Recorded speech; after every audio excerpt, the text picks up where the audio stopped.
오늘 함께 묵상할 말씀은 하박국 2장 2절에서 11절입니다. 제목은 의인은 오직 믿음으로입니다.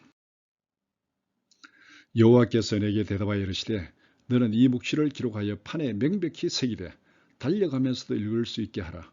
이 묵시는 정한 때가 있나니 그 종말이 속히 이르겠고 결코 거짓되지 아니하리라. 비록 더딜지라도 기다리라. 지체되지 않고 반드시 응하리라. 보라, 그의 마음은 교만하며 그 속에서 정직하지 못하나 의인은 그의 믿음으로 말미암아 살리라. 그는 술을 즐기며 거짓되고 교만하여 가만히 있지 아니하고 스올처럼 자기의 욕심을 넓히며 또 그는 사망 같아서 족한 줄을 모르고 자기에게로 여러 나라를 모으며 여러 백성을 모으나니 그 무리가 다 속담으로 그를 평론하며 조롱하는 시로 그를 풍자하지 않겠느냐. 곧 이르기를 화 있을진저 자기 소유 아닌 것을 모으는 자여 언제까지 이르겠느냐. 볼모 잡은 것으로 무겁게 짐진 자여 너를 억누를 자들이 갑자기 일어나지 않겠느냐. 너를 괴롭힐 자들이 깨어나지 않겠느냐. 내가 그들에게 노략을 당하지 않겠느냐. 내가 여러 나라를 노략하였으므로 그 모든 민족의 남은 자가 너를 노략하리니 이는 내가 사람의 피를 흘렸으며 그 땅과 성읍과 그 안의 모든 주민에게 강포를 행하였음이니라. 재앙을 피하기 위하여 높은 데에 깃들이려 하며 자기 집을 위하여 부당한 이익을 취하는 자에게 화했을진저 내가 많은 민족을 멸한 것 같이 내 집에 욕을 부리며 내 영혼에게 죄를 범하는 것이 되었도다. 담에서 돌이 부르짖고 집에서 들보가 응답하리라. 하박국 2장 2절에서 11절의 내용은 이렇습니다. 하나님께서 하박국의 질문에 답변하십니다. 선지자는 하나님께 항변하면서 이렇게 질문했습니다. 악한 바벨론을 통해서 언약 백성 이스라엘을 심판하시는 것은 너무한 것 아닙니까? 하나님께서 선지자의 질문에 명확하게 답변하십니다. 2절에서 4절은 하나님의 답변입니다. 하나님은 선지자에게 응답하시면서 달려가면서도 읽을 수 있도록 판에 명백하게 새기라고 말씀합니다. 오늘날로 말하면 현수막에 크게 써서 대로변에 걸어두라는 것입니다. 이 말의 의미는 무엇이겠습니까? 하나님의 응답은 거짓이 아니라 반드시 이루어진다고 하나님께서 당당하게 공포하시는 것입니다. 응답하신 내용의 핵심은 의인과 악인을 분명히 구분해서 심판하시겠다는 것입니다. 선지자가 하나님께 항변한 이유가 무엇입니까?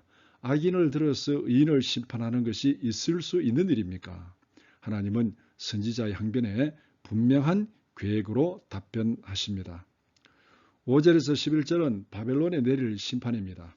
바벨론이 의로워서 심판의 도구로 사용한 것이 아닙니다.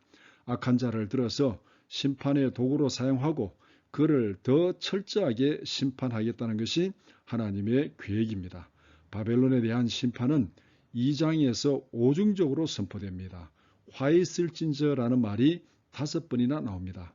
그만큼 철저하게 심판하였다는 것입니다. 하나님께서 선지자의 항변에 확실하게 답변하신 것입니다. 오늘의 묵상 포인트는 이것입니다. 첫째, 오직 믿음으로 하나님의 계획은 악인과 의인을 분명하게 구분해서 심판하시는 것입니다. 그렇다면 하나님이 심판하시는 과정에서 우리는 어떻게 행동해야 되겠습니까? 4절은 의인과 악인이 누구인지를 분명하게 구분합니다. 악인은 마음이 교만하고 정직하지 못한 자들입니다.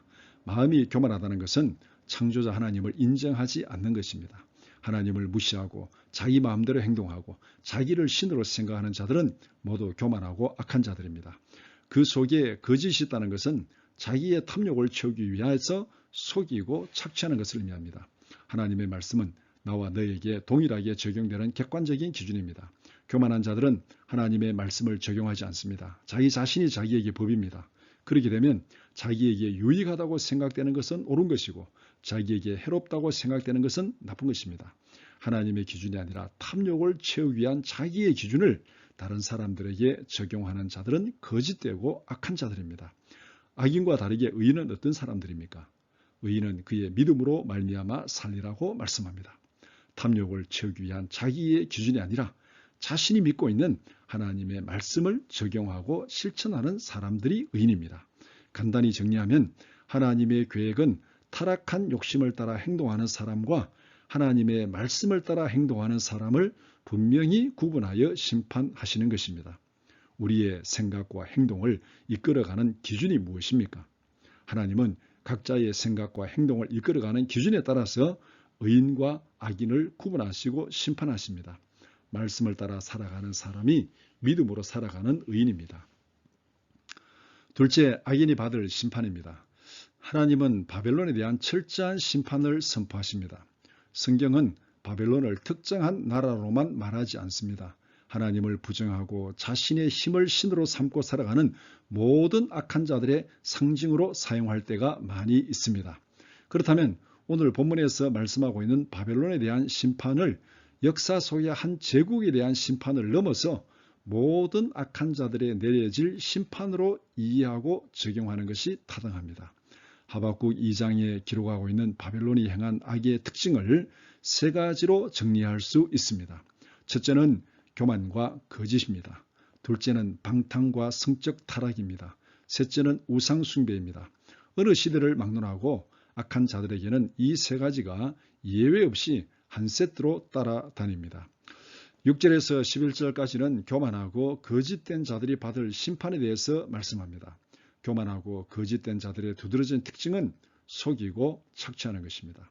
자기 소유가 아닌 것을 속이고 빼앗는 자들은 그들도 철저하게 착취당하고 노략거리가 되게 하겠다고 선포하십니다. 속이고 착취한 것을 안전하게 지키기 위해서 더 큰 권력을 탐하고 더 많은 재물을 끌어모으면서 자기 안전을 추구합니다. 그러나 그것이 그들에게 치욕이 되고 영혼을 멸망시키는 죄가 될 것이라고 선포하십니다. 선지자는 악한 바벨론이 번성하고 착취하고 교만하게 날뛰는 것을 참을 수가 없어서 하나님께 항변했습니다. 하나님의 답변은 하나님의 때에 선지자가 생각하는 것보다 훨씬 더 철저하고 더 확실하게 심판하겠다고 선포하십니다. 하나님의 때에 하나님의 방법대로 악한 자들을 반드시 심판하십니다. 이것이 하나님께서 선지자에게 응답하신 하나님의 계획입니다. 이렇게 기도하면서 하루를 시작합시다. 첫째, 날마다 하나님의 계획과 뜻을 묻는 기도를 쉬지 않게 하소서. 둘째, 교만과 거짓이 득세하는 것처럼 보일지라도 하나님께서 주신 진리의 말씀에서 흔들리지 않게 하소서. 셋째, 이 땅에 하나님의 뜻이 실현되는 기쁨을 누리게 하소서. 오늘도 하나님의 인도하심을 따라 지극히 일상적인 삶 속에서 하나님의 뜻을 이루기 위해서 한 걸음 한 걸음 걸어가는 믿음의 사람들이 되기를 축복합니다.